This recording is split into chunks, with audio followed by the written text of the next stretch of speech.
Quando você está fazendo bíceps, o tríceps está se movendo. E quando você está fazendo o tríceps, o bíceps está se movendo.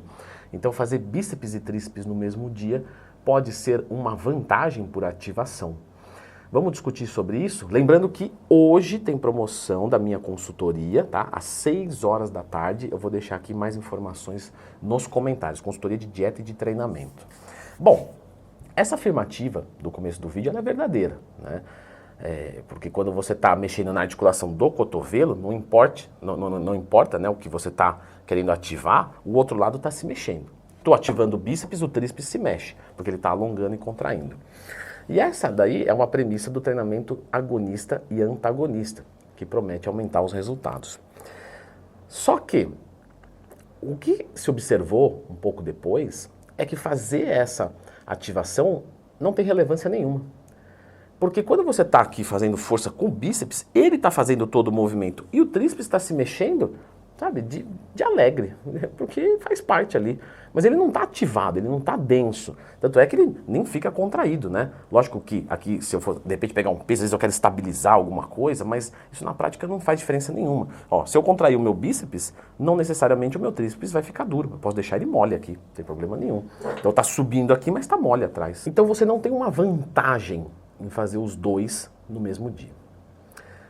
Isso quer dizer, Leandro, que com seus alunos da consultoria, você não usa agonista e antagonista como técnica? Eu uso sim, prescrevo. Só que não para aumento de resultados. Eu não posso contar com isso para aumento de resultados.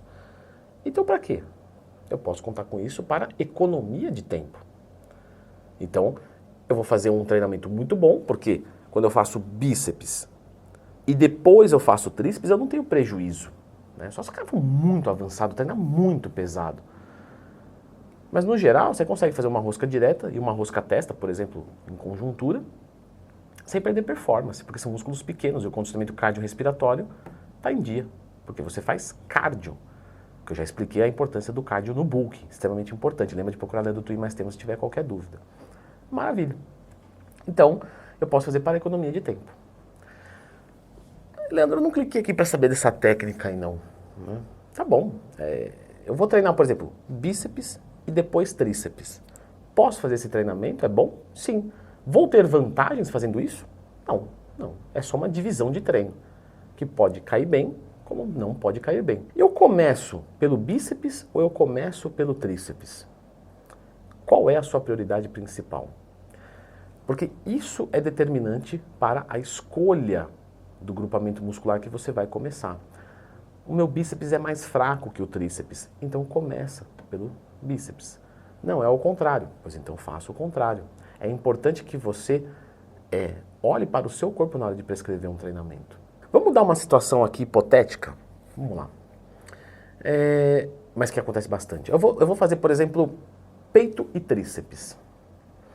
O peitoral eu já ativo o tríceps, então quando eu começo o tríceps, eu já começo com um pouquinho mais cansado.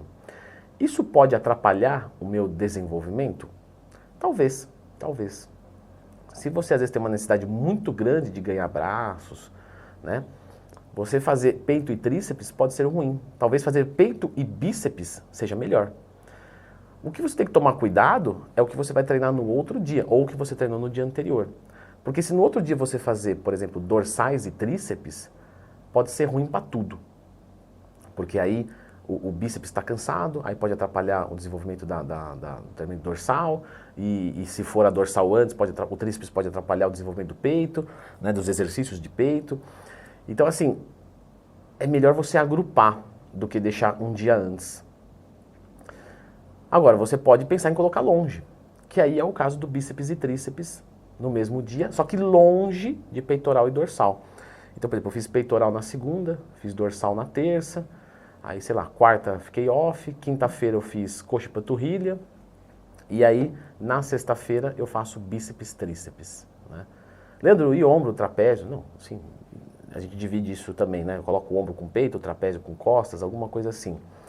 E aí é uma divisão que eu acabo priorizando um pouco mais o bíceps e o tríceps, porque eu deixo um dia exclusivo para eles. Existem umas vantagens que a gente não considera. Né? Mas, por exemplo, o gostar. né? Você treinar bíceps e tríceps no mesmo dia, se não comprometer o seu resultado, né, por qualquer motivo que seja, às vezes é um dia legal de você ir para academia. É diferente, é um pouco mais leve, sabe? Você sente mais pump, então é um treino mais lúdico. Essa é a palavra que eu estou tentando trazer. E se você não sabe o que é ludicidade, né, lúdico, eu te explico. É basicamente ser divertido, ser gostoso, legal de fazer, agradável, né, ser bacana, simplesmente isso. É bacana, aquele cara é bacana, né? Eu tenho momentos lúdicos com ele. Por quê? O que você ganha com isso? Nada, só é legal. Então o treinamento lúdico ele é importante também, porque se treinar for muito chato, você já percebeu que como é o resto da vida, meio que o resto da vida enchendo o saco não é muito sustentável. Então aqui temos uma outra vantagem. Certo, agora falando sobre coisas lúdicas, vamos falar sobre álcool. O vinho é a melhor bebida alcoólica para você que é marombeiro, porque tem até mesmo melatonina. E essa você não sabia. E tem outras coisas que você também não sabe. Eu acredito, lógico. Com todo o respeito do mundo. Então dá uma olhadinha nesse vídeo, que a gente vai falar de vinho. Ótimo, clica aqui.